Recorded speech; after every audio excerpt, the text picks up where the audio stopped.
Hello guys, मेरा नाम है रवि और स्टडी ग्लो में आपका बहुत बहुत स्वागत है। दोस्तों, अगर आज की दुनिया में देखा जाए, जितने भी मशीनें हैं, जितनी भी गाड़ियां हैं, जितने भी इलेक्ट्रॉनिक प्रोडक्ट्स हैं, ठीक है, या हम ये कहें कि हम अगर तारों से करंट भी भेजते हैं, जितनी भी चीज़ें हैं, हर एक चीज़ में क्या कॉमन है? वो कॉमन है हीट, यानी हम कह सकते हैं जो ऊष्मा है वो सबसे ज़्यादा इम्पॉर्टेंट है। और उसका मापन जो है हम कहते हैं जूल, ठीक है, जूल में हम बताते हैं, ठीक। लेकिन वो जूल कैसे खोजा गया, ये अपने आप में बहुत बड़ी चुनौती थी, ये इतना आसान नहीं था। जैसे अगर आज हम देखें न्यूटन, 1 न्यूटन भैया फोर्स लगाया है, तो न्यूटन कहना आसान है, लेकिन उस एक न्यूटन को डिस्क्राइब करना बहुत ज़्यादा मुश्किल था। आप कल्पना करिए कि आपको सारे सिद्धांत पता है, विज्ञान के सारे सिद्धांत पता है, आपको ये पता है कि बल होता है, लगता है, सब कुछ आपको पता है, मतलब सब पता है, लेकिन वो डिस्क्राइब्ड नहीं है, क्वांटिटी में डिस्क्राइब्ड नहीं है, किसी चीज में डिस्क्राइब नहीं है, मतलब हम कह सकते हैं उसका मैथमेटिकल डिफिनेशन नहीं है। तो आपको पता है क्या होगा कि हम कोई चीज परफेक्ट बना ही नहीं सकते। अब हमें मान लीजिए कि एक रॉकेट तो छोड़िए, रॉकेट तो बहुत बड़ी बात होगी, मान लीजिए कि हमें एक छोटा सा गाड़ी बनाना है, ठीक है, तो हमें इसमें पेट्रोल डालना है, हमें ये, अब हम ऐसे बोलेंगे इतना डालोगे तो इतना होगा, उतना डालोगे इतना होगा, हीट कितनी पैदा होगी, ऊष्मा कितनी पैदा होगी, उतनी पैदा होगी, उतनी कितनी। हमारे पास कोई शब्द नहीं था जिससे हम इसको बता सकें, ठीक है। तो जूल जो थे दोस्तों, ये इसके खोजकर्ता थे जिन्होंने इसको जूल को डिस्क्राइब किया। तो इससे क्या होता है दोस्तों, जब आप जूल को डिस्क्राइब करते हैं, तो जब जूल के बारे में थोड़ा समझेंगे कि जूल आखिर किस चीज के बारे में बताता है, ठीक है, क्या कन्वर्जन है। आपको पता है कि जब ऊष्मा है, जाहिर सी बात एनर्जी है, तो ये कन्वर्जन किसी न किसी चीज का है, ठीक है, वर्क का किसी न किसी चीज का कन्वर्जन है। आप देखें जो एनर्जी होती है कन्वर्ज होती है, जैसे इलेक्ट्रिकल एनर्जी है हीट में बदलती है, हीट किस में बदलता है, मैं कभी कभी मैकेनिकल एनर्जी में बदलती है, मैकेनिकल एनर्जी किस में बदलता है, साउंड एनर्जी, ऐसे ऐसे करके अलग अलग चीजों में ये बदलते रहते हैं, ठीक है। तो जो मापन है, जो नंबर है, ये बहुत कुछ हमें बताता है, बहुत ज्यादा हमको मदद करता है चीजों को परफेक्ट बनाने में। तो यहाँ पे दोस्तों अगर आज हम देखें कि जो भी हमारे पास गाड़ियां हैं, जो भी पावर प्लांट है, जहाँ भी सब सारे काम होते हैं, तो उसमें इनका अपना एक बहुत बड़ा रोल है, ठीक है। अगर ये ना हो, एक एक चीज की अपनी एक बहुत बड़ी वैल्यू है, और अगर ये ना हो तो हम इनको यूज नहीं कर सकते, हम फटाफट उससे काम नहीं कर सकते। तो यहाँ पे दोस्तों आज हम बात करेंगे जो वैज्ञानिक है जेम्स स्कॉट जूल, ठीक है, जिन्होंने इसके बारे में खोज किया था, जूल के बारे में बताया था, और इन्होंने ये बताया था कि ऊष्मा कैसे पैदा होती है, ऊष्मा कहाँ से आती है, इसके बारे में इन्होंने बताया था। देखिए दोस्तों, बहुत सारी चीजें मौजूद हैं, पहले भी मौजूद, जैसे इलेक्ट्रिसिटी जो थी मौजूद थी, लेकिन इलेक्ट्रॉन जब तक खोजा नहीं गया तब तक हमें नहीं पता चला कि अच्छा ऐसे इलेक्ट्रिसिटी पैदा होती है। लेकिन जब हमने उसको खोज लिया तो क्या हुआ, जब हमने उसके बारे में जान लिया, उसकी क्वालिटी के बारे में जान लिया, तो हमने क्या किया, उसको अल्टीमेट लेवल पे हमने यूज करना शुरू किया, अलग अलग जगह में यूज करना शुरू किया, माइक्रोचिप में यूज करना शुरू कर दिया, गाड़ी में यूज करना शुरू कर दिया, फोन, आज हर एक चीज में इलेक्ट्रॉनिक्स है। ये इसलिए है कि हमें ठीक उसकी नॉलेज थी, हमने खोज कर ली थी, लेकिन जैसे जब उसके बारे में डिटेल नॉलेज मिलती है, ठीक है, उसका एक हम कहते हैं ना डिफिनेशन प्रॉपर मैथमेटिकल वे में मिल जाता है, समझ में आ जाता है, तो उसको हम अलग अलग अल्टरनेट में उसको फटाफट हम वहाँ पे यूज करने लगते हैं। तो यहाँ पे दोस्तों जो जूल थे, ठीक है, जो जेम्स जूल थे, ये गए थे हनीमून मनाने अपने वाइफ के साथ स्विट्जरलैंड में, ठीक है, 1847 में। मस्त झरने का मजा ले रहे थे, नजारा ले रहे थे, मौसम दोस्तों बेतहासा था, बढ़िया मौसम था, ठीक है, और मजा ही आ रहा था, जाहिर सी बात है, ठीक है। तो वहां भी क्या था दोस्तों कि वो झरना दिखते हैं, इनके हाथ में हमेशा थर्मामीटर रहता था, और ये झरना देखते हैं, और झरना देखते ही देखते देखते देखते क्या होता है, अपने वाइफ को छोड़ के भाग जाते हैं, भाग घर नहीं जाते हैं, भाग जाते हैं झरने के पास, और झरने पे क्या करते हैं, जहां से पानी नीचे गिर रही थी तो ऊपर की तरफ का ही टेम्परेचर नाप लेते हैं, और उसको वो क्या करते हैं, नोट करते हैं, अच्छा ठीक है। फिर ये कूदते कूदते नीचे जाते हैं, जो झरना होता है, जो नीचे की पानी होता, जहां से झरना गिर रहा था, वो वहां पे जाते हैं, ठीक है, और ये क्या करते हैं दोस्तों, वहां का जो टेम्परेचर होता है उसको नापते हैं। तो वो देखते हैं दोस्तों कि लगभग 0.6 डिग्री फ़ारेनहाइट का डिफरेंस था, मतलब टेम्परेचर का वहां पे डिफरेंस था, यानी कि ऊपर का जो पानी था और जो पानी नीचे आई, उन दोनों में डिफरेंस था, और ये डिफरेंस जूल को परेशान करती है। जूल को ये लगता है कि हाँ, मैं शायद बहुत बड़े खोज के आसपास हूँ, क्योंकि उस्मा का जो दोस्तों ये था कि लोगों को लगता था ये हर चीज में पहले से मौजूद होती है, ये ऐसा नहीं है कि कहीं से आ जाती है। जैसे आज हमें ये पता है कि हीट क्या है, कि हीट कन्वर्ज होता है, वही एनर्जी का रूप है, ठीक है, अगर हम घर्षण करेंगे हमें हीट मिलेगा, ठीक है, यानी ये सब चीजें हमें पता है, लेकिन उस टाइम पे चीजें नहीं पता थी ये चीज क्या होती है, ये जो जो गर्मी का एहसास है वो क्या होता है, ये लोगों को नहीं पता था। लोगों को लगता है चीजों में पहले से ही मौजूद है, ठीक है, तो ये लोगों को ऐसा लग रहा था कि हर एक पार्टिकल के अंदर ये चीजें मौजूद हैं। लेकिन इनको लगता है कि कुछ तो है, क्योंकि अगर मौजूद होता तो ऊपर वाले झरने में कुछ और टेम्परेचर, नीचे वाले झरने में कुछ और टेम्परेचर, तो भला ऐसे कैसे हो सकता है। फिर ये उस चीज को नोट करते हैं और नोट करने के बाद घर चले जाते हैं। जाहिर सी बात है घर पे झगड़ा हुआ होगा, क्योंकि मनाने गए हनीमून और नाप रहे हैं वाटर का टेम्परेचर, ठीक है। तो उसके बाद दोस्तों यहाँ पे एक और इंजीनियर थे, इनका नाम था काउंट रमफोर्ड, ठीक है। ये म्यूनिक में जो तोप बनाते हैं, तो ये इसके इंजीनियर थे, तोप का काम करते थे, ठीक है, तोप के मतलब डिजाइन की सब सारा काम ये करते थे। तो ये दोस्तों देखते थे कि जब ये कभी कभी जब लड़ाई होती थी, लड़ाई होने के बाद जब तोप आता था तो ये तोप को खोलते थे, और खोलने के बाद ये देखते थे कि ये फिर भी गर्म है, फिर भी वो हमें हीट दे रहा है। तो इनको लगता था उसके अंदर कोई चीज है नहीं, कोई ऐसी चीज तो है ही नहीं, तो हमें ये गर्म क्यों कर रहा है, ठीक है। इनके मन में लगा कि शायद जो आग का गोला जला था वो हीट ट्रांसफर इसमें हुई है, इसके अंदर आई है, जो लोहा इसके अंदर आई है। लेकिन लोग बोलते थे अरे तुम पागल हो, ऐसे कैसे हो सकता है, जब आग जली, आग बाहर गया तो हीट भी बाहर गया। आप समझिए उस टाइम पे लोग कैसे सोचते थे कि जो चीज जल रही है हीट उसी के साथ होगी। ऐसा नहीं है कि अगर आप एक ग्लास के अंदर हीट को कोई कागज जला रहे हो और उस कागज को आपने गिरा दिया तो क्या होगा, जो हीट है, ठीक है, वो निकल जाएगा, उसी में उसके अंदर नहीं रहेगा, मतलब उसके अंदर नहीं रहेगा वो, या तो उस कागज का कुछ कण उसमें बचा होगा तब उसमें होगा, ठीक है। लोगों के दिमाग में था कुछ कागज का कण अगर ग्लास में होगा, थोड़ा बहुत बचा होगा, हमें दिख नहीं रहा होगा, तो वो हीट उसमें होगा, अदरवाइज में हीट नहीं होगा।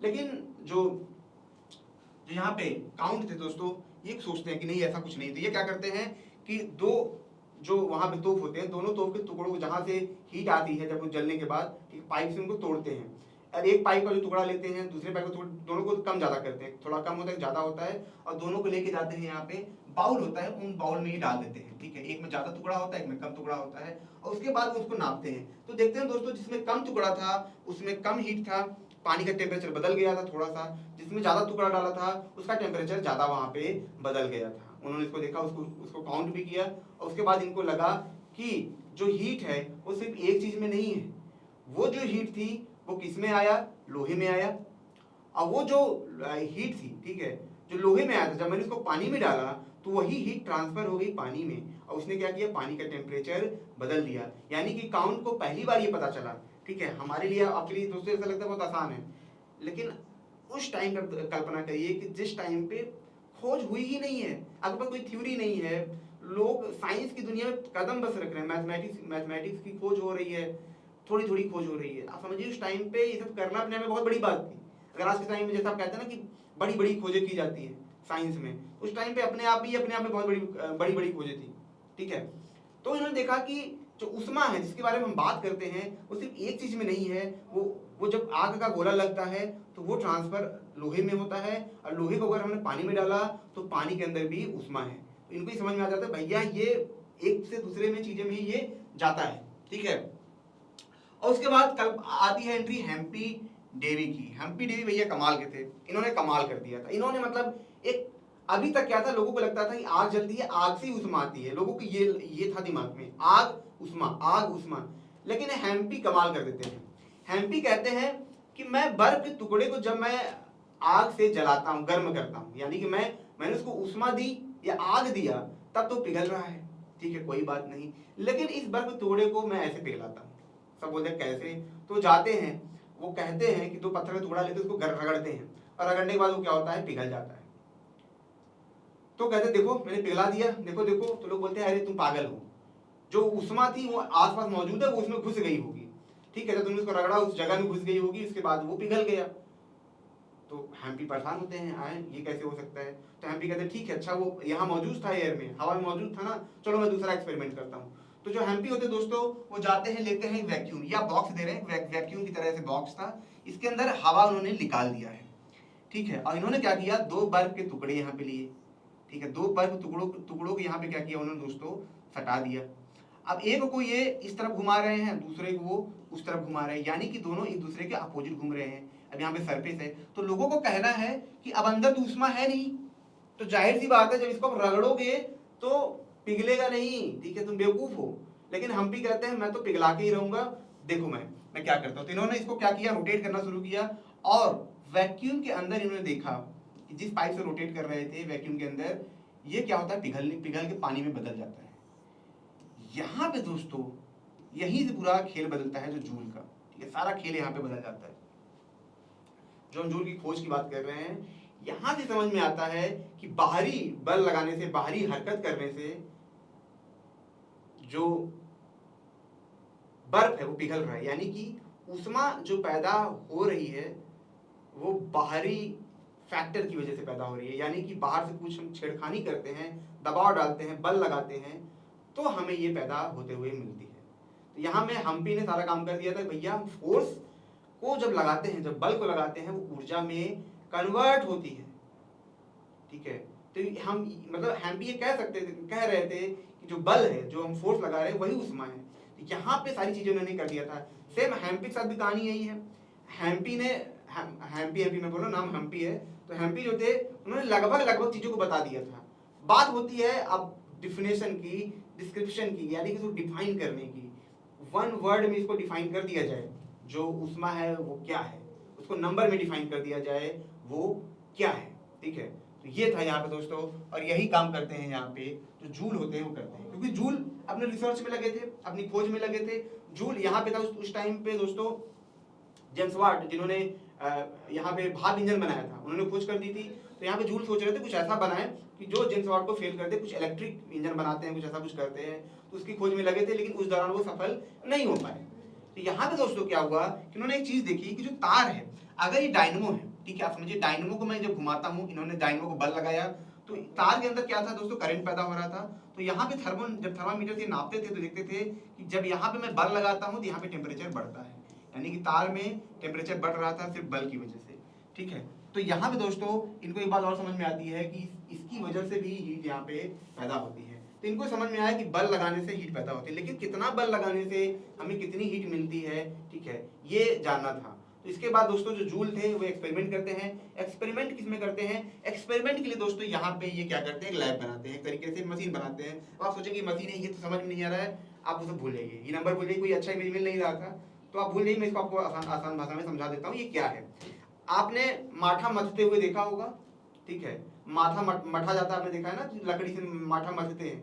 अब उसको जब बहुत मथ देंगे, तेजी से घुमा देंगे, तो क्या होगा भाई, हल्का हल्का वो गर्म हो जाएगा। अगर तेजी से घुमाइए 4-5 मिनट तक, जैसे जो आज के टाइम में जो आता है मशीन आती है, हल्का वो गर्म हो जाता है, ठीक है। तो इनके दिमाग में था कि कितनी मात्रा में हम क्या करें, हमें पता कैसे चले, जो फोर्स लग रहा है वो कन्वर्ट कितनी मात्रा में हो रहा है। तो इन्होंने क्या किया कि लगभग 4 केजी का इन्होंने क्या लिया, एक ईटा लिया, ठीक है, 4 केजी का ये पत्थर लिया, और उस पत्थर को दोस्तों इन्होंने क्या किया, सोचा कि 1 मीटर तक नीचे लेके जाऊंगा, 1 मीटर तक हम ऊपर लेके आएंगे। अब यहाँ पे दोस्तों इन्होंने क्या किया, पानी लिया, और पानी आप देखेंगे यहाँ पे क्या था, मथनी की तरह ये है, यानी जब घूमेगा तो पानी को मथेगा, पानी को गर्म मतलब एक तरीके से रोटेट करेगा, ठीक है। अब क्या था दोस्तों, जो जूल थे इसको यहाँ तक लाते हैं, यहाँ से इसको छोड़ते हैं नीचे तक। तो जो 4 केजी का यहाँ पे जो मास था वो नीचे की तरफ जाता है, 1 मीटर दूरी तक ये जाता है, और जाने के बाद दोस्तों क्या होता है, ये घूमने लगता है। अब घूमने के बाद दोस्तों क्या होता है, कुछ सेकंड के अंदर ही क्या होता है, जब ये इसको नापते हैं तो ये देखते हैं कि 0.567 डिग्री फ़ारेनहाइट के आसपास क्या था, यहाँ पे टेम्परेचर बढ़ा था, ठीक है। तो यहाँ पे इन्होंने दिखा दिया था कि जो वर्क है वो क्या है, कि कोई मास क्या होगा कि जब क्या करे कुछ दूरी तक चलेगा, ठीक है, तो उसकी वजह से क्या होगा दोस्तों, ऊष्मा यहाँ पे पैदा होगा। इन्होंने दिखाया कि जो मास है ग्रेविटी वजह से नीचे जा रहा है, ठीक है, तो जो फोर्स लग रहा है उस फोर्स की वजह से यहाँ पे ऊष्मा हो रही है, ऊष्मा कन्वर्ट हो रही है।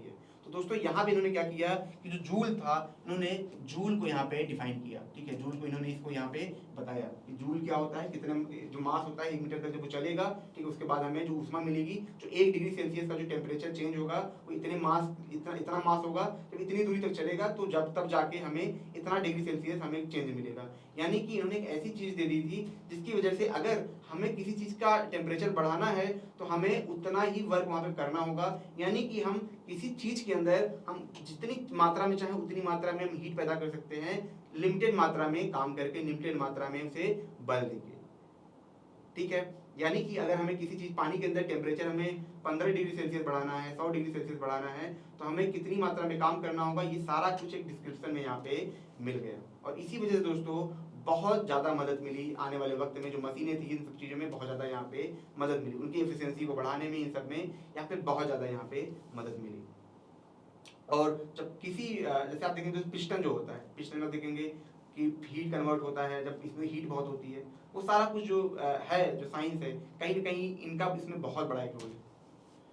तो दोस्तों ये छोटा सा लेक्चर था, अगर ये आपको अच्छा लगा हो तो इसे लाइक करें, कमेंट करें, शेयर जरूर करें। दोस्तों आने वाले जो लेक्चर होंगे, डॉक्यूमेंट्रीज होंगे, वो और अच्छे होंगे, वो बहुत ज़्यादा अच्छे होंगे, ठीक है। अभी दोस्तों थोड़ा डॉक्यूमेंट्री में आपको पता है कि थोड़ा टाइम लगता है, काफ़ी ज़्यादा वक्त लगता है इन सब चीज़ों में, ठीक है। तो दोस्तों मिलते हैं नेक्स्ट लेक्चर में। Thank you so much.